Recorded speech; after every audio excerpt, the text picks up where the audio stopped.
Hello दोस्तों, Phoenix history circle में आप लोग का स्वागत है। हम लोग केमिस्ट्री में बात कर रहे थे एनसीईआरटी सीरीज का कार्बन एंड कंपाउंड। तो आज हम लोग बात करेंगे इस चैप्टर में chemical properties of carbon compound. ठीक है, कि कार्बन कंपाउंड जो है उसका केमिकल प्रॉपर्टीज, रासायनिक गुण क्या है। रासायनिक गुण से का अर्थ है अभिक्रिया, प्रतिक्रिया के बारे में। केमिकल रिएक्शन के बारे में बात करेंगे, कार्बन कंपाउंड किस तरह से जो है रिएक्शन करते हैं। तो इससे पहले हम कार्बनिक यौगिक के कुछ जो है यौगिकों के रासायनिक गुणों के बारे में बात कर चुके हैं। ठीक है, और अभी हम लोग आगे करने वाले हैं। और जो भी इसके बारे में पता है तो मैक्सिमम हम लोग जाने हैं कि कार्बन जो यौगिक है वो अधिकांश रूप से ईंधन के रूप में हम लोग जो है अवेलेबल है हमारे आमने सामने, हम अगल बगल में अपने दैनिक जीवन में रोजाना जो है कार्बन को देखते हैं। बेसिकली ईंधन के रूप में चाहे वो लकड़ी है,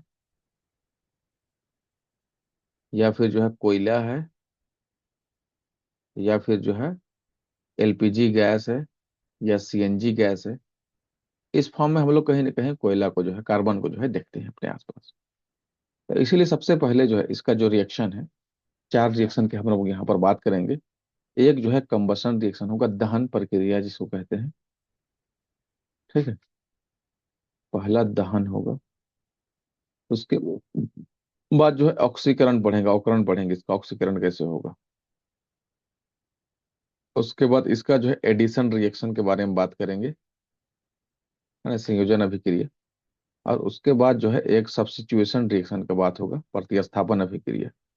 और उम्मीद है कि आप अगर जो है टाइप्स ऑफ केमिकल रिएक्शन वाला जो वीडियो है अगर वो आप देखे होंगे, है ना, तो उसमें ये सारा रिएक्शन के बारे में जो है बेसिक जो है उसमें बताया हुआ है। यहाँ पर बहुत ज्यादा इसमें बताने की जरूरत नहीं पड़ेगी, बस आपको वर्ड में ध्यान देना है कि ये क्या कहता है। सब्स्टिट्यूशन को हिंदी में प्रतिस्थापन कहते हैं और एडिशन को संयोजन कहते हैं। ठीक है, तो वो अगर देखें तो ये वाला और आसानी के साथ आपको समझ में आ जाएगा।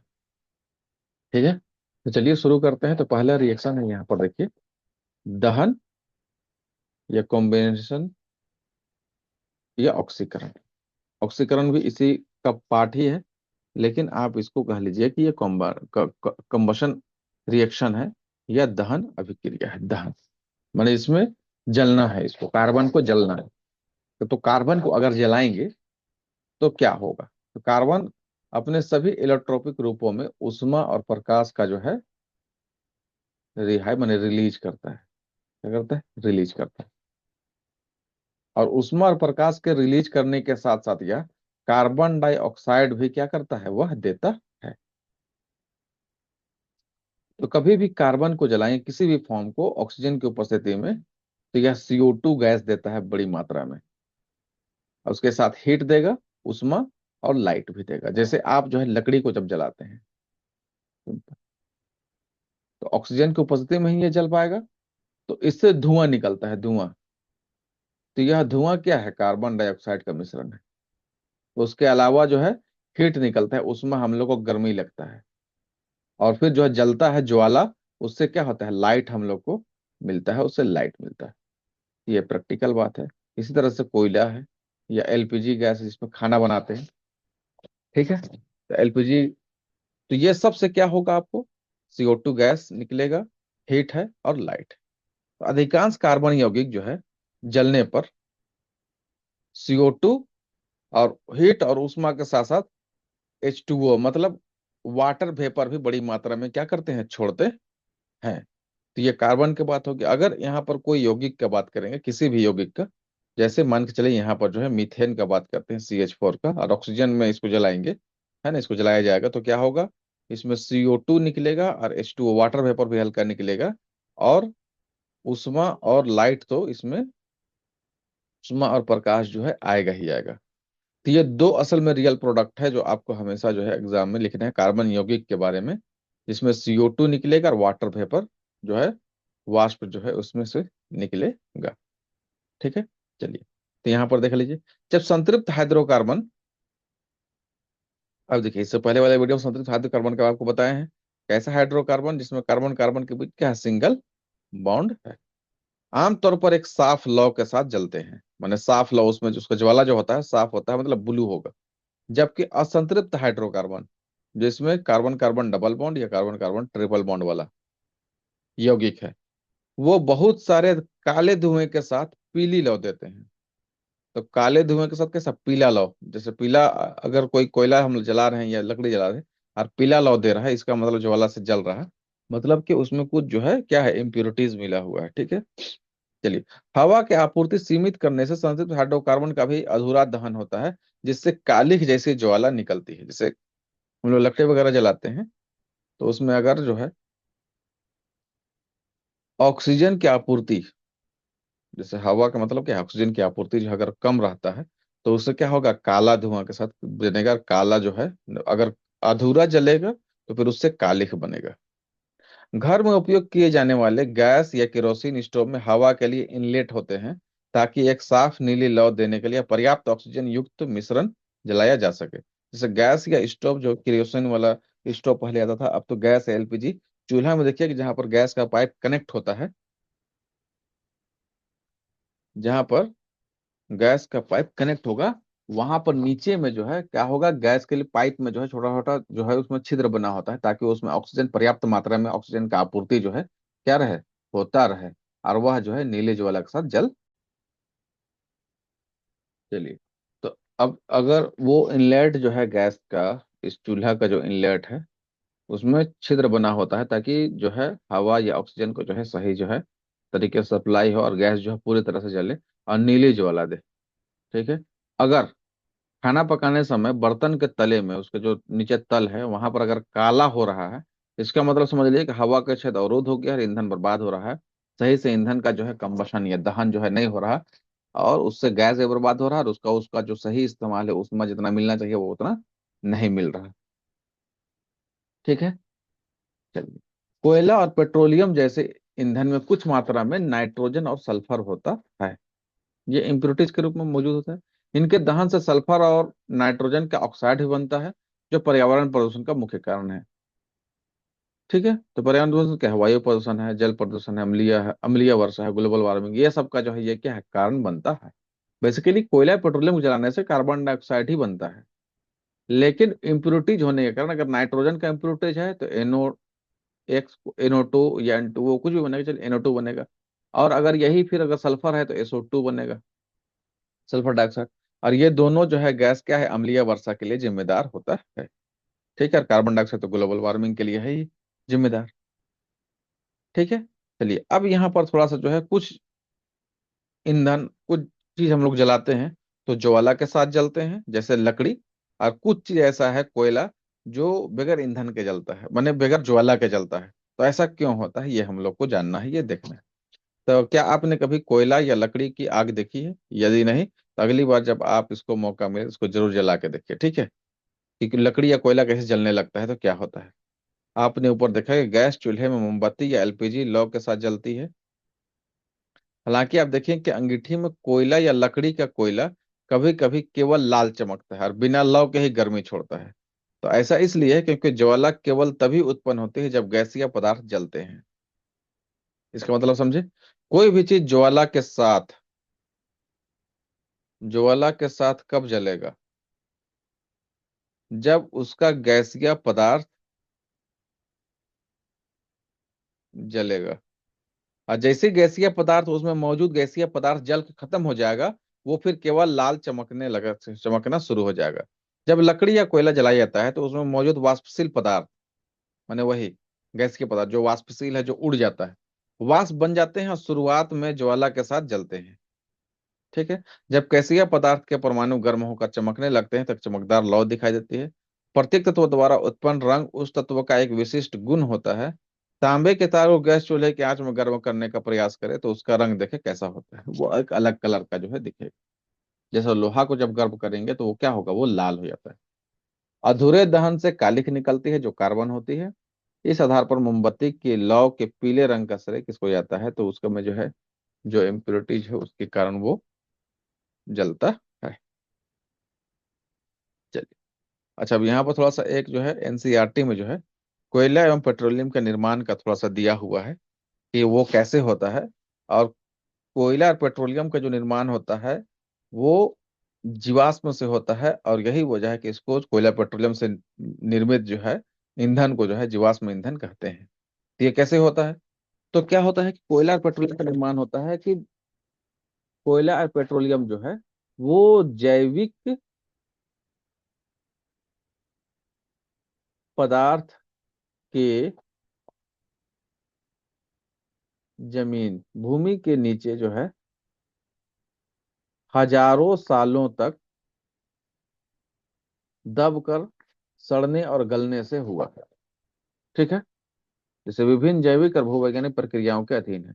तो क्या होता है, यह जो भू पृथ्वी का भूपर्पट्टी है या क्रस्ट जिसको कहते हैं, इसमें क्या है, पेड़ है, फन है, पौधा है, जीव जंतु है। ये लाखों सालों से यहाँ पर रहते आ रहे हैं। लेकिन भूकंप के ज्वालामुखी विस्फोट के कारण ये धरती के अंदर समा गए, अंदर चले गए, और ये पृथ्वी और चट्टान के परतों में दब गए, और धीरे धीरे डिकम्पोज हो गए, विघटित होकर जो है क्या हो गया, वो धीरे धीरे उसमें रिएक्शन होता गया, और वो जो है क्या बन गए, कोयला बन गए, पेट्रोल बन गए, है ना, पेट्रोलियम में क्या हो गया, परिवर्तित हो गए। अब तेल और गैस समुद्र में रहने वाले लाखों छोटे पौधे और जानवरों के अवशेष हैं। जब वे मर गए तो उनके शरीर समुद्र तल में डूब गए और गाद में ढक गए। बैक्टीरिया ने मृत अवशेषों पर हमला किया और उस दबाव के कारण उन्हें तेल और गैस में बदल दिया।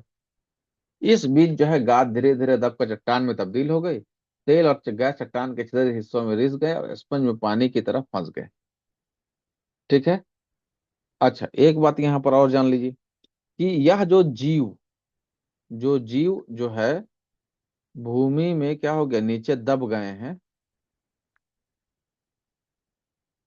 ठीक है, और ये पूरी तरह से डिकम्पोज विघटित नहीं हुए हैं, उनका अवशेष मिला है, तो उसी को क्या कहते हैं, जीवाश्म कहते हैं, फॉसिल्स कहते हैं,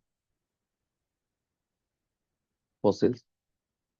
ठीक है, और आर्कियोलॉजिकल सर्वे जो है ना, आर्कियोलॉजिस्ट जो होते हैं वो क्या करते हैं, इसी फॉसिल्स का अध्ययन करके जो है इनका जो है कार्बन डेटिंग करके इसका उ- उम्र का जो है, इसका कब हुआ था घटना, इसका पता करते हैं।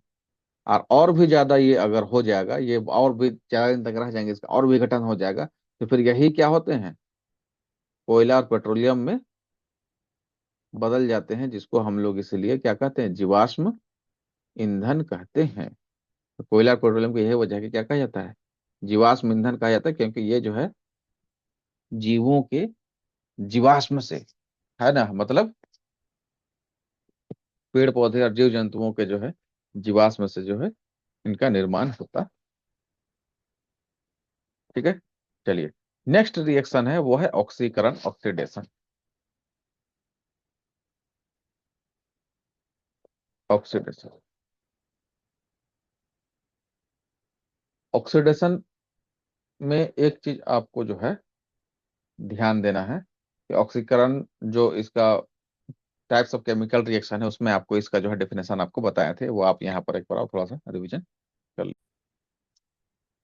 चलिए, तो देखिए इसका बेसिक में ये समझ लीजिए कि ऑक्सीडेशन रिएक्शन में क्या होगा, जब किसी रिएक्शन में जो ये इधर वाला को रिएक्टेंट कहते हैं, रिएक्टेंट, और इधर वाला को जो है प्रोडक्ट कहते हैं। तो रिएक्टेंट में, प्रोडक्ट में जो है ऑक्सीजन का जिसमें वृद्धि होगा, नंबर ऑफ ऑक्सीजन का आइटम जो है, नंबर ऑफ ऑक्सीजन आइटम क्या हो जाए, बढ़ जाएगा। या फिर हाइड्रोजन का जो हाइड्रोजन एटम का जो है क्या होगा, ह्रास होगा, मतलब कमी हो जाएगा। ये दो घटना में से कोई एक घटना अगर घटेगा तो क्या कहलाएगा, वो ऑक्सीडेशन की क्रिया कहलाएगी। इसके बारे में आप पहले भी पढ़ चुके हैं। दहन पर कार्बन यौगिक को आसानी से ऑक्सीकृत किया जा सकता है।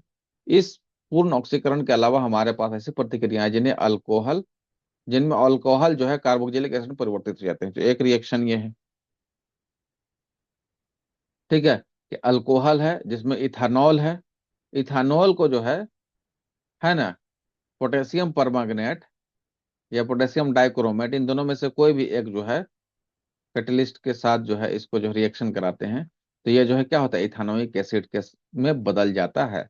अब यहाँ पर देखिए इस तरफ जो है एक ही ऑक्सीजन है, और इधर जो है ऑक्सीजन में वृद्धि होगी, यहाँ पर दो ऑक्सीजन आ गया। ठीक है, तो यही इसलिए इसको जो है क्या कहते हैं, ऑक्सीकरण अभिक्रिया कहते हैं।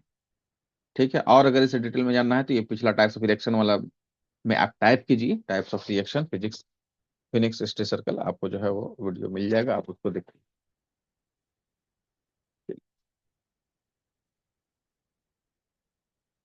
यहाँ देखिए, हम देखते हैं कि कुछ पदार्थ दूसरों में ऑक्सीजन जोड़ने में सक्षम है। इन पदार्थों को ऑक्सीकरण एजेंट कहते हैं। जो जोड़ने में समर्थ है ऑक्सीजन दूसरे में, उसको ऑक्सीकरण एजेंट माने एजेंट कहते हैं, ऑक्सीडेशन एजेंट कहते हैं। ठीक है। क्षारीय पोटेशियम परमांगनेट या अम्लीकृत पोटेशियम डाइक्रोमेट अल्कोहल को एसिड में ऑक्सीकरण कर रहे हैं, यानी प्रारंभिक सामग्री में ऑक्सीजन जोड़ रहे हैं, इसलिए इन्हें ऑक्सीकरण एजेंट के नाम से जाना जाता है। अब नेक्स्ट जो रिएक्शन है वो हम लोग देखेंगे। नेक्स्ट रिएक्शन है हम लोग एडिशन रिएक्शन या संयोजन अभिक्रिया प्रतिक्रिया कहते हैं।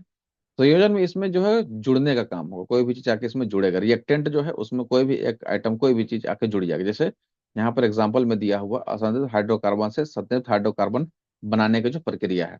असंतुलित हाइड्रोकार्बन हम लोग इथिलीन लिए हैं, है ना, एल्कीन का एक सबसे सरल फॉर्म होता है। उसमें हाइड्रोजन के साथ इसका रिएक्शन कराए हैं, तो ये क्या बना दिया, इथेन बना दिया, मतलब इस इथिलीन में हाइड्रोजन आके जुड़ गया। ठीक है, तो ये एडिशन रिएक्शन है। ठीक है। अब यहाँ एक चीज जो इन्फॉर्मेशन दिया हुआ वो देख लीजिए, जो एनिमल फैट होता है पशु वसा, वो संतृप्त फैटी एसिड होती है, जिन्हें स्वास्थ्य के लिए क्या माना जाता है, हानिकारक। कोई भी संतृप्त या सेचुरेटेड एसिड जो है, फैटी एसिड जो है क्या है, हानिकारक है, क्योंकि वो जो आगे क्योंकि सेचुरेटेड है, अब वो आगे और टूटेगा नहीं। और अनसेचुरेटेड फैटी एसिड जो है वो ज्यादा, मतलब वो अच्छा होता है। नेक्स्ट यहाँ पर सब्स्टिट्यूशन रिएक्शन है, माने प्रतिस्थापन अभिक्रिया। मतलब यहाँ पर जो है, जो भी हाइड्रोकार्बन है उसका जो है मॉलिक्यूल का क्या होगा, उसके एटम का जो है प्रतिस्थापन होगा। तो यहाँ पर सबसे सिंपलेस्ट जो है प्रतिस्थापन अभिक्रिया जो है मीथेन का यहाँ पर आपको दिखाया गया है। मीथेन जो क्लोरीन के साथ रिएक्शन करता है सनलाइट की मौजूदगी में, तब यहाँ पर इसका एक हाइड्रोजन प्रतिस्थापित होता है और CH3Cl बनता है, मतलब अल्काइल या मिथाइल क्लोराइड बनता है। ठीक है। और फर्दर जो है इसका जो है CH3Cl का अगर प्रतिस्थापन होगा तो CH2Cl होगा। और अगर ये इसका प्रतिस्थापन होगा तो ये Cl2 और ये Cl3 बनेगा। और इसका प्रतिस्थापन होगा तो CCl4 बनेगा, कार्बन टेट्राक्लोराइड लास्ट में बनता है। ये इसका फाइनल प्रोडक्ट होता है मीथेन का प्रतिस्थापन अभिक्रिया के फलस्वरूप। ठीक है। तो ये हम लोग को जो है इम्पोर्टेंट जो है केमिकल रिएक्शंस जो है या रासायनिक गुण देखें हाइड्रोकार्बन्स का। ठीक है। तो उम्मीद करते हैं कि आपको जो है समझ में आया होगा। ठीक है। तो चलिए आज हम लोग यहीं तक रखते हैं। नेक्स्ट वीडियो में फिर हम लोग बहुत जल्द मिलते हैं नेक्स्ट नए टॉपिक के साथ। तब तक के लिए थैंक यू।